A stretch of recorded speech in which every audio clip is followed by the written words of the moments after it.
Senador ng Republika ng Pilipinas, lumalaban sa katotohanan at hustisya, Dante Marcoleta.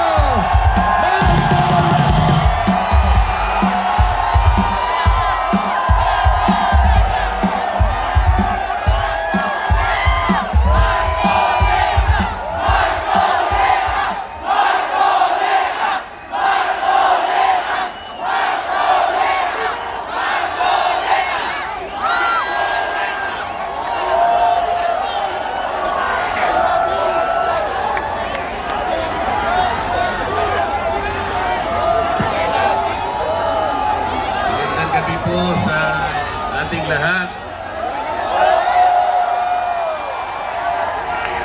Unang-una na po ay gusto ko pong magpasalamat sa inyong lahat. Kahapon po ay tinitingnan ko na kayo. Lalong-lalo na po yung nanggaling pa sa malalayong lugar. Meron pa po ako nakitang nasa panig ng katandaan, mga lolo at mga lola. Kahit na po ang lakas ng buhos ng ulan, walang tumitinag, walang umuuwi. Lalo na kung nagpapahayag po kayo ng ating pagkakaisa, ang ating hinahanap na katarungan, hinahanap nating katotohanan, transparency, at accountability. Salamat po sa lahat ng mga kapatid sa Iglesia ni Cristo.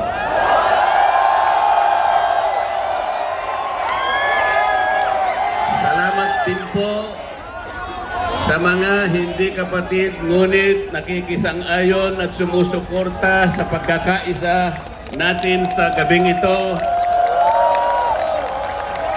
Ang iba po ay mga kakilala ko, yung iba po ay hindi ko man kakilala, ngunit nagpahayag po sila ng pagsuporta at pagmamahal sa ating bansa at sa ginagawa natin ngayon.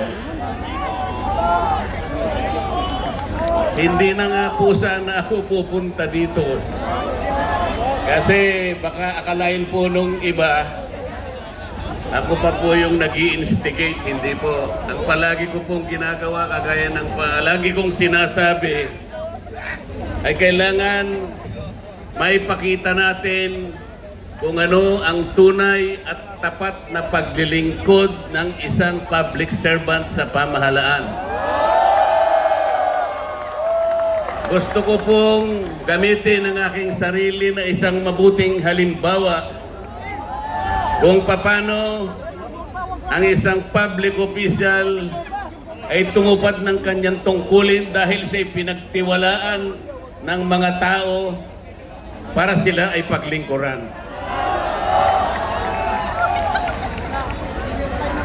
Hindi ko po alam kung paano ko kayo pasasalamatan sa tuwing nababanggit ang aking pangalan na sinusuportahan po ninyo ang aking ginagawa para sa ating bansa.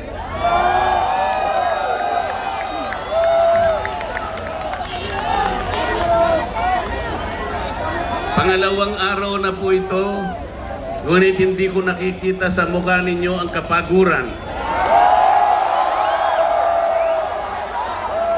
Hindi ko po alam kung paano ko magpapasalamat sa inyo. Kung magagawa ko lang, napuntahan ko kayong isa-isa para yakapin ko kayo. Gagawin ko po.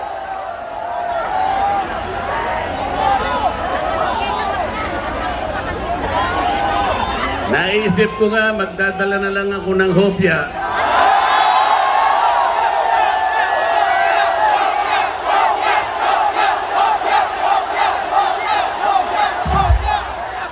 Pero nung makita ko po na napakarami ninyo, kahit 30 pabrika ng hopya, hindi magkakasa sa inyo.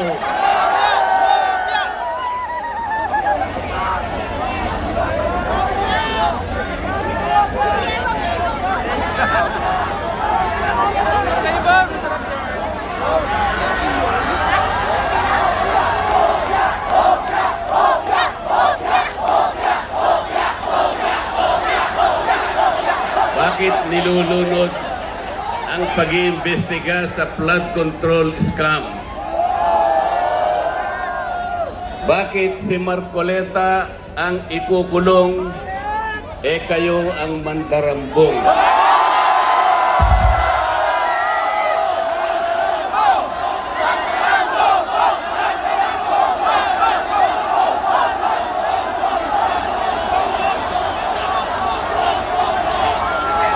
Meron po akong babasahin sa inyo. Alam nyo na po ito, pero kailangan pong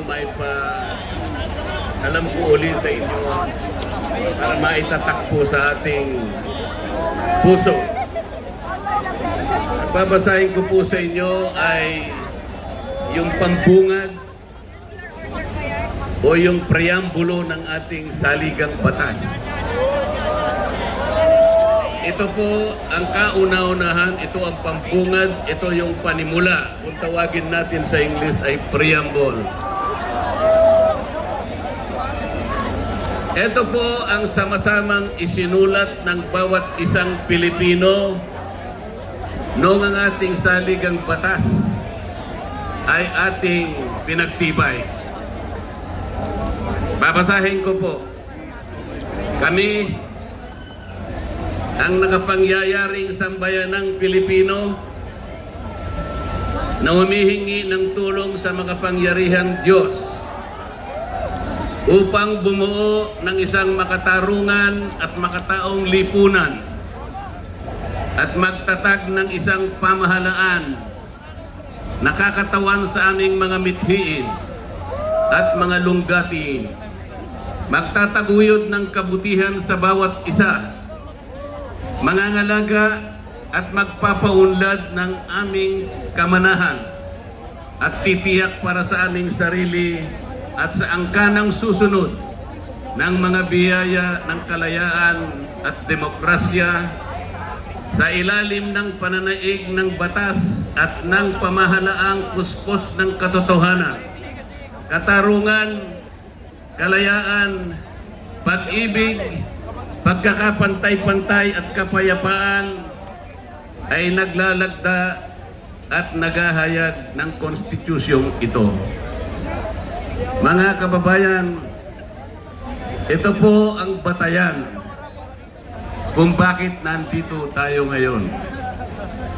Nais nating ipaalala sa pamahalaan ang ating mga layunin, ang ating mga adhikain, ang ating mga pangarap para sa ating sarili at sa susunod na saling lahi, at ang ating pangarap sa ating pinakamamahal na bansa. Ito po ang aking paninindigan at alam ko ito ang ating pinagkaisang paninindigan ngayong gabi.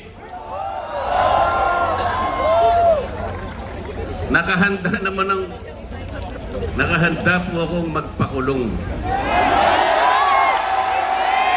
Kung kinakailangan maaresto po ako, wala pong problema. Kung ito po ang kabayarang hinihingi para ipagtanggol ko ang katarungan at ang pambansang kagalingan at ang interes ng mamamayang Pilipino,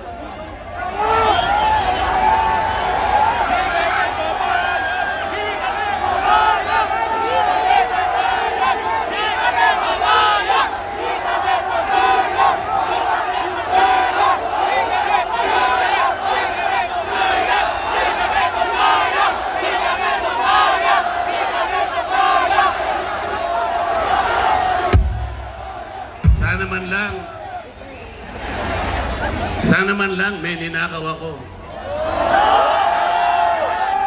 Sana man lang kasama ko sa mga mandarambong. Mga nabanggit na yung mga pangalan nila. Ang isa ay si Martin Romualdez. Ang pinagdalhan ng mali-malitang pera.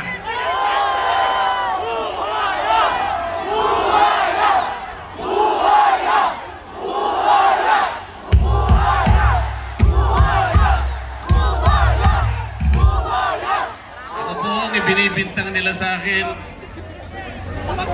ay salaping pantulong para sa kampanya para ako'y manalong isang senador.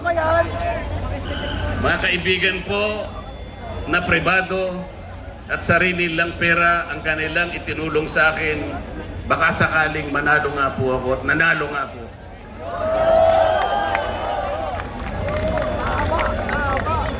Hindi ko na po ipaliliwanag ang technicality kung paano nila inimbento ang isang gawa-gawang asunto laban sa akin. Tingnan po ninyo kung sino pa yung nagtatanggol at tumutulong para sa ganon, matukoy natin kung sino ang may kagagawan ng pinakamalawak, pinakagarapal na pandarambong sa kabambayan. Siya pa ang inaasunto at siya pa ang pinagbabalakang arestuhin. Hindi ba katungkulan ng ombudsman ang sila ang humanap, umusig at parusahan ang lahat ng may kagagawan nito? Bakit ang ombudsman ang nagagalit sa akin? Hindi ba dapat tulungan pa nila ako? Sapagkat iisa ang layunin namin. Ginawa po nilang politika ang lahat ng ito. Ang mga asunto po na sinampa laban sa akin ay nagsasaysay ng kwarta. Pero hindi nagbabanggit ng korupsyon. Nagsasaysay ng halaga, ngunit hindi binabanggit ng ill-gotten wealth. Ipinipilit na iugnay ang public office, ngunit walang binabanggit na abuse of public office. Naglulubid ng mga chismis, ngunit walang ebidensya.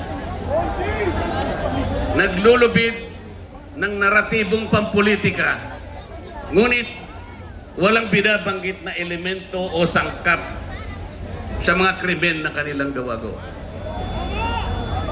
Yun po ang nakapagbibigay po ng malaking kalapastanganan sa ilalim po ng mga batas na umiiral sa ating bansa. Hindi ba sinabi natin, bawal ang bend the law?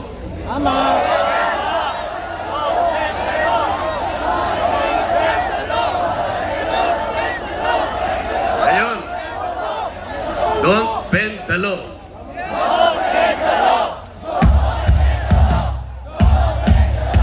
Paano naman kasi? Isa naman kasama ko doon sa bulwagan sa Senado, bigla na lang nagsalita. Sometimes you have to bend the law to be able to please the people.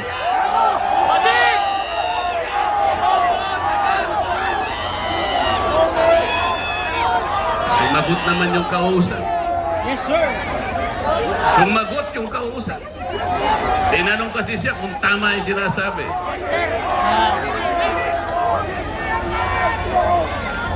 Ang sabi niya, yes, sir.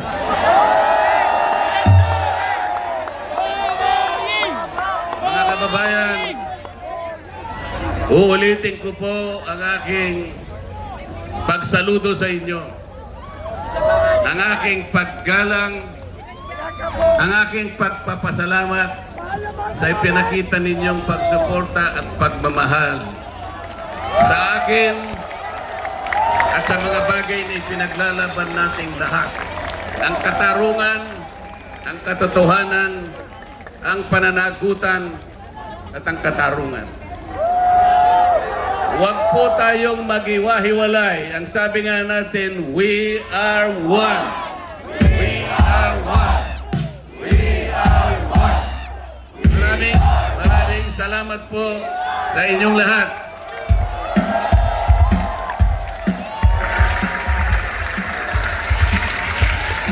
Sampung palakpak